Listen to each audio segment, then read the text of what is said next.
জেএনইউর কৃতি স্টুডেন্ট, পদ্মনিধি ধরের নাতনি। এইটুকুর মধ্যেই দীপশিতা ধরের পরিচিতি সীমাবদ্ধ নয়। হ্যাঁ, তিনি একটা বাম ঘরানার থেকে উঠে আসা একটি মুখ।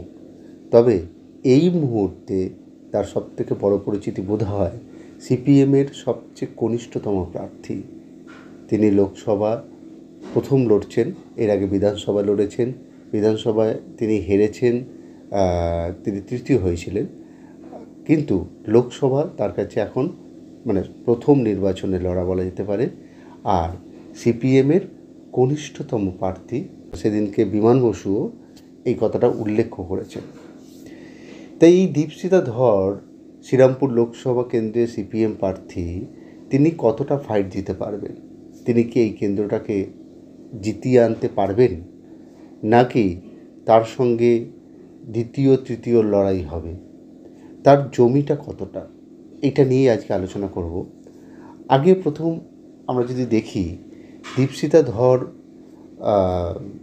তাকে কজন মানুষ চেনে। যেমন কল্যাণ বন্দ্যোপাধ্যায় এই শ্রীরামপুর লোকসভায় একাধিকবার সাংসদ, ভুল না করলে 2009 থেকে তো তিনি সাংসদ রয়েছেনই। তারপর হচ্ছে যে তিনি আইনজীবী, বেশ নাম করা আইনজীবী, রাজ্য সরকারের হয়ে একাধিক মামলা লড়েছেন। এবং কল্যাণ বন্দ্যোপাধ্যায় মোটামুটি তৃণমূলের যেসব নেতারা রয়েছে, সংবাদ মাধ্যমকে ক্যাপচার করে কল্যাণ বন্দ্যোপাধ্যায় তার মধ্যে অন্যতম। তাই কল্যাণ বন্দ্যোপাধ্যায়কে তার লোকসভার প্রত্যেকটা মানুষ আশা করি চেনেন। কিন্তু দীপশিতা ধর তার বিধানসভা কেন্দ্র যেখান থেকে তিনি লড়েছিলেন, সেইখানে তিনি তার ঘরের মেয়ে বলা যেতে পারত। একদম বালি থেকে তার পড়াশোনা, বেড়ে ওঠা সব কিছু। সেইখানে তিনি হেরেছেন, তৃতীয় নম্বরে হয়েছিলেন। এবং যতটা ভুল না করি, বাম এখানে 15% ভোট খুইয়েছিল। তিনি কোনোভাবে দাগ কাটতে পারেননি। একটাই তার কাছে প্রাপ্তি, তিনি প্রথমবার নির্বাচনে লড়েছেন এবং তিনি ফাইট দিয়েছেন। কিন্তু ফাইটটা এরকম নয় যে তিনি প্রথমের সঙ্গে ফাইট দিচ্ছেন, সেটা নয়। কিন্তু লোকসভা একটা বৃহত্তর একটা জায়গা, এখানে 7টি বিধানসভাকে নিয়ে জড়িত। উত্তরপাড়া যদি একটা বিধানসভা হয়, সেখানে চাপদানি এর মতো একটা প্রান্তিক জায়গাও একটা বিধানসভা রয়েছে। তাই এই পুরো জায়গাটায় দীপশিতা ধরকে কতখানি মানুষ চিনে মানুষ তার উপর আস্থা রেখে ভোট দেবেন, এই প্রশ্নটা রয়েছে। এবং এটা সবথেকে বড় চ্যালেঞ্জ, 1 নম্বর।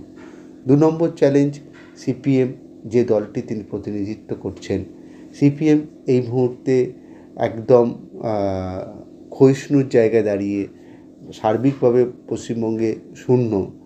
এবং এই কেন্দ্রটাতেও সিপিএমের খুব একটা ভালো ভোট নেই। সিপিএমের এই কেন্দ্রের যদি ভোট দেখি, 2021 বিধানসভা নির্বাচনে সিপিএমের ভোট ছিল মাত্র 7%, আর 2019-এ ছিল 11%।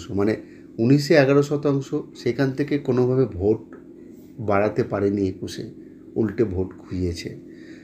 বরং কংগ্রেসের যৎ সামান্য ভোট, সেই ভোট কিন্তু সারা কার্যত ইনট্যাক্ট রেখেছে। 2019 সালে তাদের ভোট শতাংশ ছিল 2.5%-র কাছাকাছি, 21-এ 3%। তাহলে কংগ্রেসের ভোট খুবই যৎ সামান্য, ওই চাপদানি জায়গাগুলোতে কংগ্রেস ভালো ভোট পেয়েছিল। কিন্তু সিপিএম তার জমি খুইয়েছে, সেই জায়গায় দাঁড়িয়ে দীপশিতা লড়ছে। আরেকটু যদি ছবিটা ক্লিয়ার করা যায়, তার এগেনস্টে যিনি দাঁড়িয়েছেন কল্যাণ বন্দ্যোপাধ্যায়, তার ভোট শতাংশ যদি দেখি, আমরা দেখব যে 2019-এ 46% ভোট পেয়েছিল তৃণমূল, আর 2021-এ প্রায় 50%। বিজেপি এখানে গ্রোয়িং জায়গায় রয়েছে। 2019-এ 39%, 21-এ যদিও কমেছে 34.8% ভোট। তাহলে সিপিএমের আমরা জমিটা দেখলাম, সেখানে একদম এক কাটাও জমি দীপশিতার পায়ের নিচে নেই। সেই জায়গায় দাঁড়িয়ে দীপশিতাকে লড়তে হবে। তাই দীপশিতার কাছে লড়াটা, ওইটুকু কম বয়সে তার কাঁধে এত বড় একটা বোঝা, সেটাকে নিয়ে তিনি কতটা লড়তে পারবেন সেটা প্রশ্ন আছে। এবং আমরা তাকিয়ে থাকবো দীপশিতা ধর কীরকম ফাইট দিতে পারেন। 2 নম্বর, দীপশিতা ধরের কাছে আরেকটা বড় চ্যালেঞ্জ। এইখানে যদি শুধু বাম এবং কংগ্রেস জোটে প্রার্থী দিত ভালো হতো। আইএসএফ শ্রীরামপুর লোকসভায় প্রার্থী দিয়েছে, আর আইএসএফের প্রার্থী দেওয়া মানে সংখ্যালঘু ভোট ভাগ হয়ে যাওয়া। বাম যতটুকু সংখ্যালঘু ভোটকে ক্যাডার করে সেই ভোটে কিন্তু ভাগ বসাতে পারে আইএসএফ।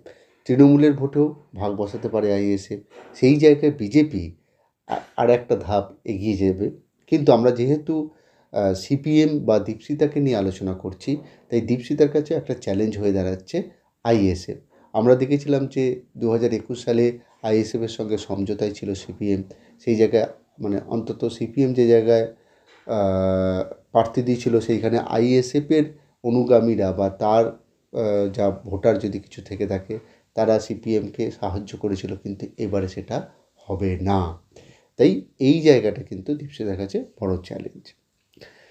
তৃতীয় হচ্ছে, দীপশিতা ধর এটা সিপিএমের কাছে আমার মনে হয় একটা চ্যালেঞ্জ, যে যদি আমার কাছে ভাবনা চিন্তা থাকতো যে আমি শ্রীরামপুরে সিপিএম প্রার্থী দেবে, তাহলে দীপশিতা ধরকে অন্তত 3-4 বছর আগের থেকেই এখানে মাটি কামড়ে পড়ে থাকতে পারতেন।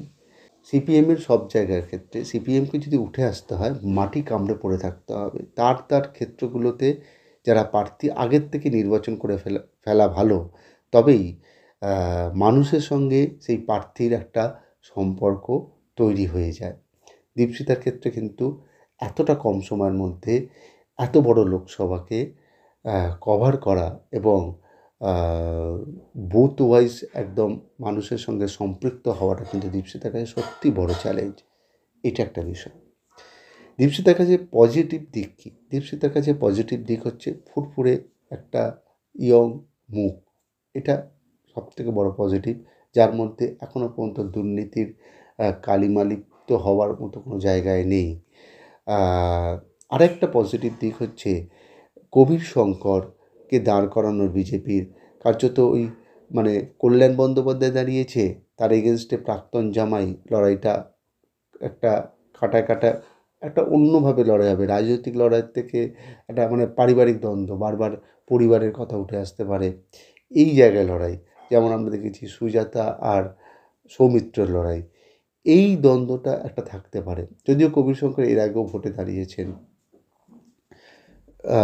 কিন্তু দীপশিতা সেই জায়গা থেকে একদম সম্পূর্ণ ভিন্ন পরিবেশ থেকে বড় হওয়া আদ্যপ্রান্ত রাজনৈতিক ব্যক্তিত্ব, তিনি ভোটে দাঁড়িয়েছেন। আরেকটা শেষ পয়েন্ট আমি বলবো, সেটা হচ্ছে কল্যাণ বন্দ্যোপাধ্যায়ের এতবার সাংসদ হওয়ার জায়গায় তিনি স্যাচুরেশন জায়গায় পৌঁছে গিয়েছে। এই লোকসভায় কিন্তু আমরা বিভিন্ন মানুষের ক্ষোভ দেখতে পেয়েছি, বিশেষ করে পানীয় জলের অভাব, আবাস যোজনা, 100 দিনের কাজ, এগুলো তো রয়েছে, কিন্তু পানীয় জলের সংকট এবং সাংসদকে দেখা যায় না। নানান জায়গা থেকে ক্ষোভ উঠে এসছে। মহিলারা বেরিয়ে কল্যাণ বন্দ্যোপাধ্যায়ের সামনে বিক্ষোভ দেখিয়েছে। এবং তিনি যেহেতু এতবারের সাংসদ হয়েছেন, তাই মানুষের কাছে একটা পরিবর্তন করার ভাবনা চিন্তাও কিন্তু কাজ করবে, যে আমরা এবার হয়তো অন্য কোনো সাংসদকে দেখতে চাই। সেটা বিজেপির হতে পারে, সেটা সিপিএমের হতে পারে, বা সেটা অন্য আইএসএফের হতে পারে, অন্য কেউ হতে পারে। কিন্তু অন্তত এই লোকসভা কেন্দ্রের মানুষের মধ্যে সেইটা দেখা যাচ্ছে। তা এই হচ্ছে মোটামুটি একটা অ্যানালিসিস, যে দীপশিতা ধরের মানে দীপশিতা ধরের লড়াইটা কিন্তু যতটা এই মুহূর্তে দাঁড়িয়ে বোঝা গেল যে প্রথমের সঙ্গে নয়, দ্বিতীয়র সঙ্গে লড়াই। তাই তিনি দ্বিতীয়া হবেন না প্রথম হলে তো খুবই ভালো, মানে তার পার্টির কাছে, একটা সিপিএমের কাছে। দেখা যাক সেটা 4ঠা জুন, সেই ফলের অপেক্ষায় আমরা রইলাম।